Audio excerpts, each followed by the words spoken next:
Bien-aimés dans le Christ, que la grâce de Jésus-Christ notre Seigneur, l'amour de Dieu le Père et la puissance du Saint-Esprit descendent maintenant sur nous pour nous aider à méditer cette parole afin qu'elle puisse porter du fruit dans notre vie pour la plus grande gloire de Dieu et le salut de nos âmes. En ce dimanche de l'Épiphanie, j'aimerais méditer avec vous l'Évangile de Jésus-Christ selon saint Matthieu, au chapitre 2, du verset 1 au verset 12. Jésus était né à Bethléem en Judée, au temps du roi Hérode le Grand. Or, voici que des mages venus d'Orient arrivèrent à Jérusalem et demandèrent: Où est le roi des Juifs qui vient de naître? Nous avons vu son étoile à l'Orient, et nous sommes venus nous prosterner devant lui. En apprenant cela, le roi Hérode fut bouleversé et tout Jérusalem avec lui. Il réunit tous les grands prêtres et les scribes du peuple pour leur demander où devait naître le Christ. Ils lui répondirent: à Bethléem en Judée. Car voici ce qui est écrit par le prophète: Et toi, Bethléem, terre de Juda, tu n'es certes pas le dernier parmi les chefs-lieux de Juda, car de toi sortira un chef qui sera le berger de mon peuple Israël. Alors Hérode convoqua les mages en secret pour leur faire préciser à quelle date l'étoile était apparue. Puis il les envoya à Bethléem en leur disant: Allez vous renseigner avec précision sur l'enfant, et quand vous l'aurez trouvé, venez me l'annoncer pour que j'aille moi aussi me prosterner devant lui. Après avoir entendu le roi, ils partirent. Et voici que l'étoile qu'ils avaient vue à l'Orient les précédait jusqu'à ce qu'elle vienne s'arrêter au-dessus de l'endroit où se trouvait l'enfant. Quand ils virent l'étoile, ils se réjouirent d'une très grande joie. Ils entrèrent dans la maison. Ils virent l'enfant avec Marie sa mère. Et tombant à ses pieds, ils se prosternèrent devant lui. Ils ouvrirent leur coffret et lui offrirent leurs présents, de l'or, de l'encens et de la myrrhe. Mais avertis en songe de ne pas retourner chez Hérode, ils regagnèrent leur pays par un autre chemin. Bien-aimés dans le Christ, le peuple d'Israël attendait depuis des siècles la réalisation des promesses. Le Messie, ce roi qui allait libérer Israël du joug des Romains. Le voilà qui est né à Bethléem en Judée, comme l'avait déjà annoncé la prophétie. Et toi, Bethléem Ephrata, le plus petit des clans de Juda, c'est de toi que sortira pour moi celui qui doit gouverner Israël. Michée au chapitre 5, verset 1. Prophétie tout à fait dans la ligne de la promesse faite par Dieu à David, que c'est un de ses fils qui va régner et son règne n'aura pas de fin. Oui, Bethléem, c'est la maison du pain. Et Jésus est le pain véritable. Raison pour laquelle, à sa naissance, sa mère le couche dans une mangeoire. Marie n'est pas une mère captative. Elle met à disposition son fils. Lui, le pain véritable qui est descendu du ciel, est pris chair en elle. Marie la donne au monde.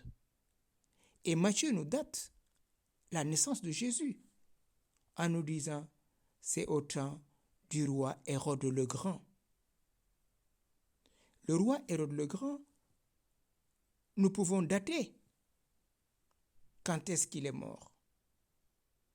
Hérode, on nous dit, il est mort l'an 4 avant Jésus-Christ.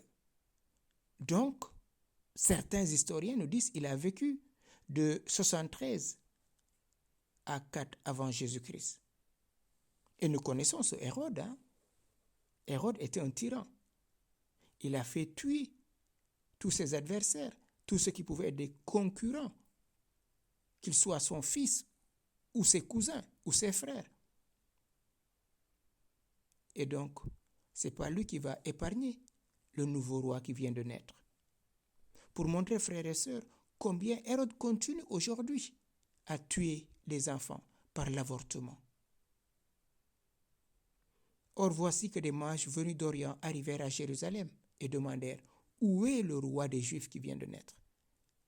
Ces mages ont été avertis. C'est des hommes qui ont la science. Ils vont être guidés par l'astre.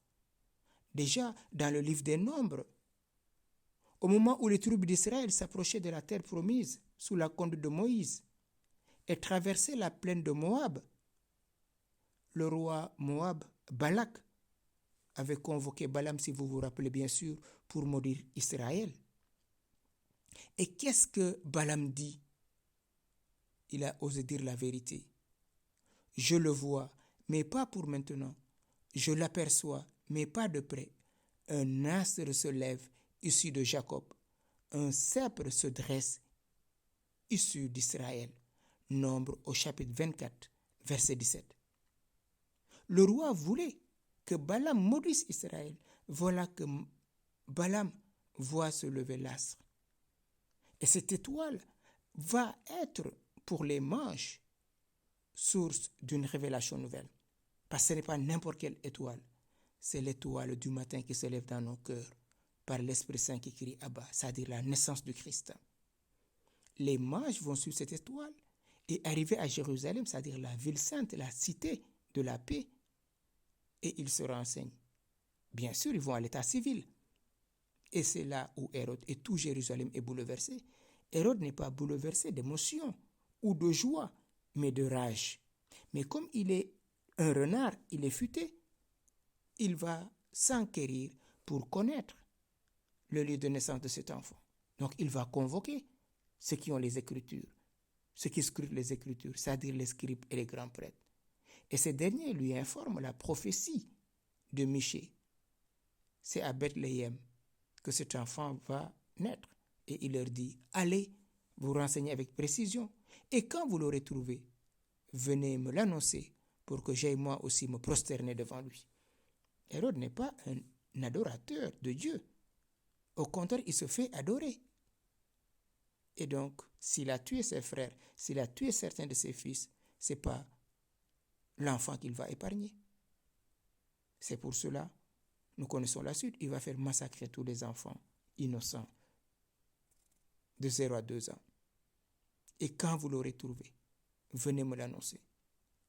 Ces mages, au sortir de chez Hérode, voient l'étoile qui scintille devant eux. Ils se réjouirent d'une très grande joie. Ils entrèrent dans la maison. Ils virent l'enfant avec Marie sa mère. Et tombant à ses pieds, ils se prosternèrent devant lui. Et donc ces hommes qui ont leur science découvrent l'auteur de la science. Ils se prosternent devant un enfant.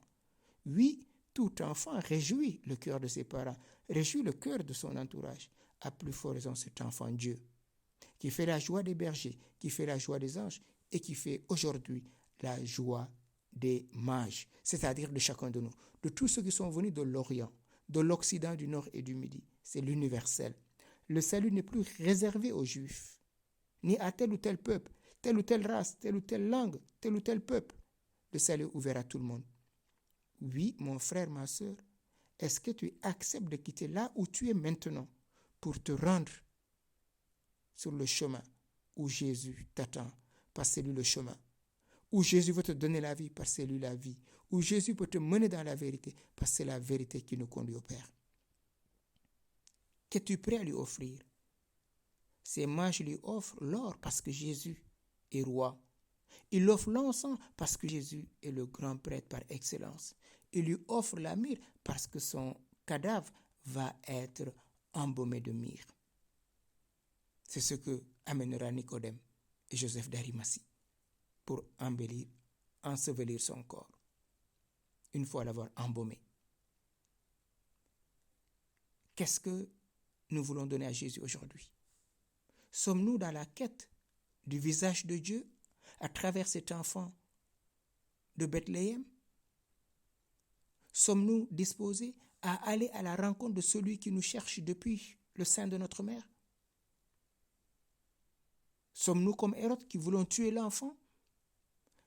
Et nous sommes Hérode dès que nous disons mal des autres, dès que nous avons de la haine ou de la rancune dans notre cœur, nous sommes comme Hérode et nous nous détruisons tôt ou tard. Mais avertis en songe de ne pas retourner chez Hérode, ils regagnèrent leur pays par un autre chemin. Oui, voilà, frères et sœurs, l'appel de ce texte. Partir de notre chemin. En cette nouvelle année, partons de notre chemin à la rencontre de Jésus. Allons chercher le Christ et laissons de côté Hérode, c'est-à-dire nos jalousies, nos comparaisons, nos méchancetés, nos lâchetés. Devenons une créature nouvelle. Prenons le chemin de la vie et non de la mort. Le Seigneur nous dit, j'ai mis devant toi le chemin de la vie ou de la mort. Je t'en supplie, choisis la vie. Deutéronome, chapitre 30. Oui, mon frère, ma sœur, aujourd'hui, le Seigneur Jésus nous appelle à lui consacrer notre vie. Le Seigneur Jésus nous appelle à vivre de sa présence, à nous prosterner. Parce que l'adoration véritable, l'adoration qui réjouit le cœur de l'homme, c'est cette adoration en esprit et en vérité, où Dieu lui-même nous attend. Demandons maintenant à l'Esprit Saint, le Père des pauvres, de faire de nous, maintenant, des adorateurs en esprit et en vérité. Esprit Saint, toi le Père des pauvres, toi qui nous conduis à Jésus, toi qui nous conduis jusqu'à la vérité tout entière, viens maintenant dans notre cœur. Apprends-nous l'adoration véritable. Viens faire de nous des adorateurs en esprit et en vérité. Aide-nous à quitter Hérode et tout ce qui est de l'ancienne vie.